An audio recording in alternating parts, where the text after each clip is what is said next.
Right guys, here with a new video, and I'll be answering the question, what is faster, the Quest 2 or the Ultrawide monitor?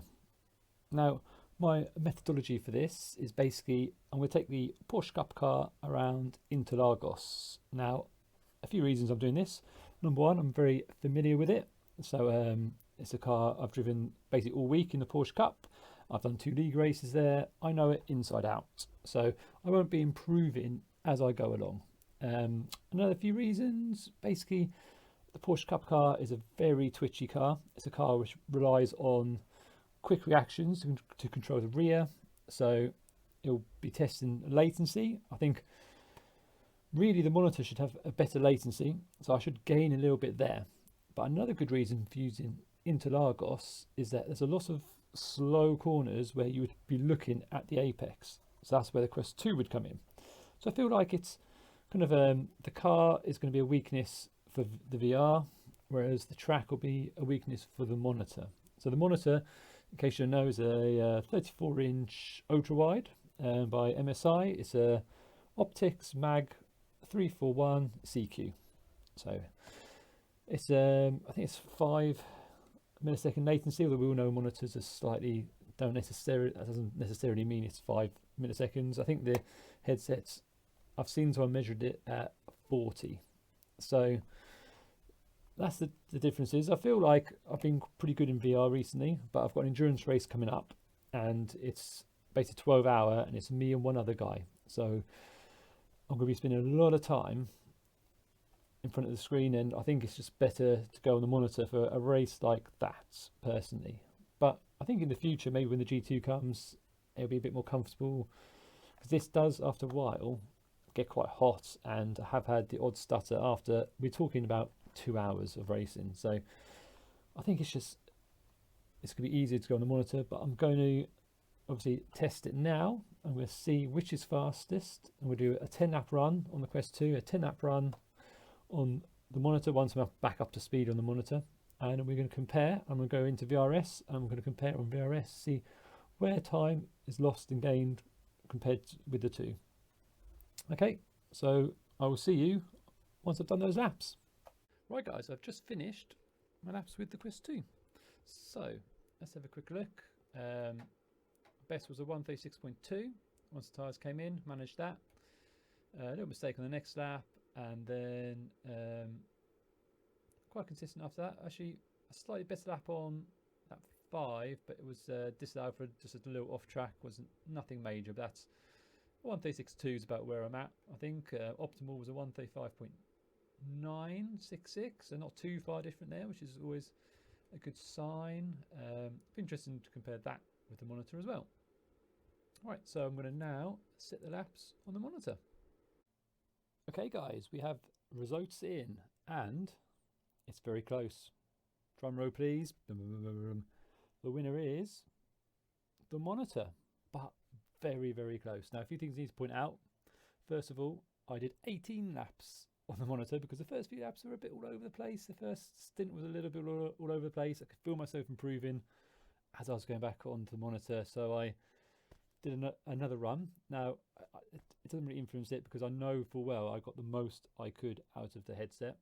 So it's not like I was improving there, whereas I was in the monitor, and I didn't want that to affect the results. So I did a few more laps on the monitor.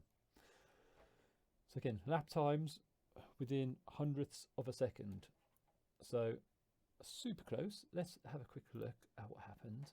So a quick little out lap, and I crashed basically.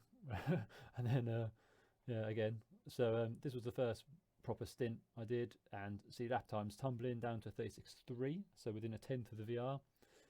And then went out for the next time, and you see quite a few dirty laps here. Those are like 1x type cuts, not big ones, nothing that would gain you tons of time. If anything, sometimes they lose your time. But yeah, you can see far better. 36.4, 36.4, 36.3, 36.4, 36.2, 36.0, which is 2/10 faster than I did on the VR. But obviously with a cut in, you can't really count it, can you? And then 136.232, which was the fastest one. Although, I did another one which was a 0.2, and so it was all very it's actually very consistent run in the end, which I was quite surprised about. And it just felt like I was kind of going back into gaming. You know what I mean? I'm gaming, and that's why you can get that really consistent lap time. Whereas in VR, you're kind of driving the car, so it's a bit different. And VR is definitely better for not making cuts because you've got a better perception of where the car is, and you just dial yourself back that 0.5%. Whereas on the monitor, you're playing a game, so you're kind of pushing your limits probably harder. So let's compare the two laps to see if there's anything really obvious where you go, oh yeah, that's where I'm making up time in VR, and that's where I'm making up time in the monitor, because I think that's just as interesting as anything else. So I set this one as a target, and I will set the other one as, so the VR one as the compare. So as a compare.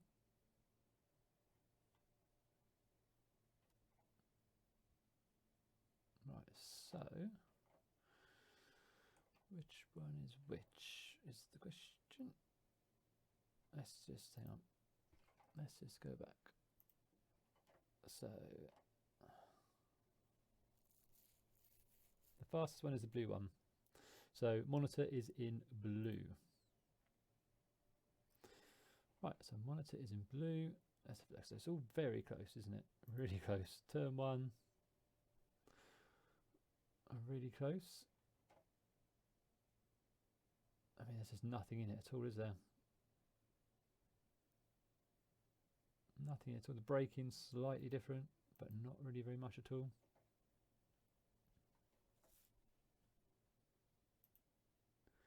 Turn 8 and 9, we've got a 10th for the monitor. So the monitor gains a 10th here.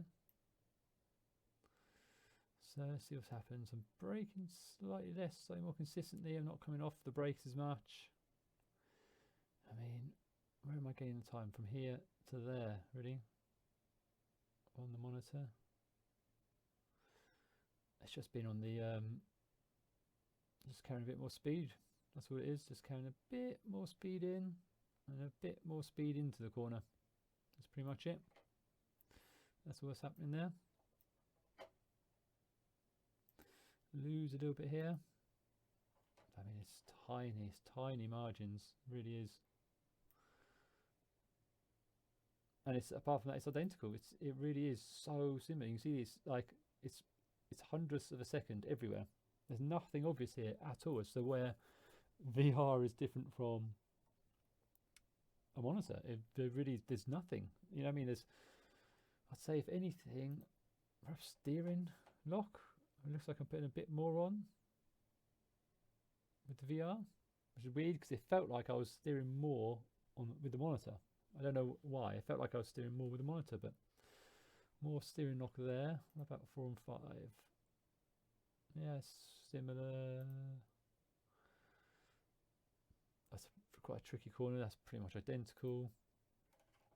This one, again, pretty similar. So it's when comparing the Quest 2 to the monitor, you have to say there's nothing in it. There really is nothing in it. I was slightly more consistent in the monitor in terms of lap time, but I was more consistent in terms of not getting off tracks in the VR. That's pretty much the difference there. Optimal lap times were pretty much the same. I think they're both 0.9 if you don't take into account cuts. If you take into account cuts, the monitor was 0.2 up, but obviously, you know, you can't really count that because the cuts might have played a little role in that. So really, if you're thinking about getting a Quest 2 for sim racing, but you're worried coming from a monitor that you're going to be slower, it's not the case at all. You know, you're going to be pretty much identical time-wise, and you're probably going to have a better perception of cars around you, a better perception of your car, and you're going to get, it's going to help improve your safety rating, probably. Are you going to have the outright speed? I mean, like, as I say, it's very, very close. So I wouldn't worry at all about that. I'm really interested in how the HP Reverb G2 compares, both to the Quest 2 and the monitor. Because the Quest 2 is good, but it's not a PC VR headset. And So I feel like the lag is going to be worse on the PC VR headset than it is on the G2. So if that's the case, the G2 might be better than a monitor in terms of pace, because the Quest 2 as well, it's nice, but you can tell it's not massively smooth. It's not as smooth as the monitor, for instance. So interesting. We don't really know. Actually, well, the G2 should be here 10th of December. So I'll hopefully get a comparison up then between probably the G2 and the monitor again.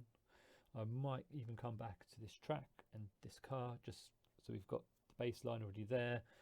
We already know what to expect from both, so that could be interesting. So yeah, if you're interested in that, then like and subscribe, because you know, YouTube and that, and stay tuned for that one. Thanks guys, I'll see you in the next video.